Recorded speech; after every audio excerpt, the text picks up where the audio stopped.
Práve sme sa vrátili z Nemecka a boli sme v potravinách, kde sme si kúpili skoro 3 obrovské takéto tašky. Tak som sa hovorila, že to spravím taký rýchly unboxing pre inšpiráciu, ak pôjdete do Nemecka. Klasický Kinder čokoládky, to sme už načali a teda povedzte aj vy, ak ste skúšali čokolády Kinder niekde z Rakúska, Nemecka, príde vám, že je tam iná tá chuť, pretože nám áno, oproti českej alebo slovenskej kvalite a nechápeme prečo.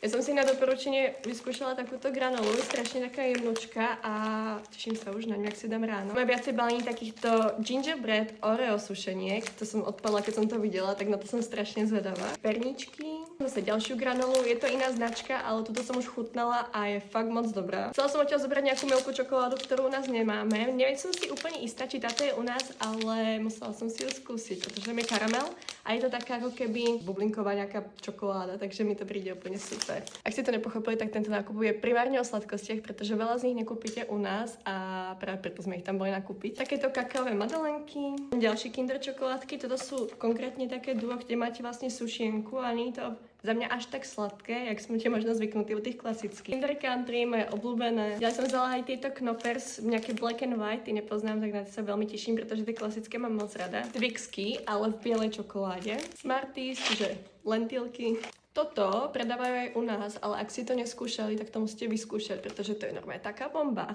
Ono sú to vlastne cookiesky plnené oreovým krémom a normálne je to tak mekučké, že vlastne neviete bez to jesť. Je to sladšie samozrejme, ale moc to odporúčam. Buličky KitKatu, máme jedny v bielej čokoláde a jedny v mliečnej. Ďalej si vždy kupujeme túto krupicovú kašu z menej cukru. Je to fakt super, ak potrebujete na rýchlo nejaké jedlo, tak si do toho dáte nejaké ovocie, dochutíte si to a je to úplne rýchlovka. Skúsili zobrať nejaké proteínové tyčinky, toto je nejaké white coconut a jedno je salted nuts. Klasika, Haribo cukríky. To čokoládu som skúšala už dávnejšie, aj ich nanuky a ja to mám strašne rada. Tentokrát som zobrala ale takú trošku tmavšiu čokoládu, aby som nemala zase až také výčitky pri tom jedení, pretože máme myslím, že toho viac než dosť sladkého.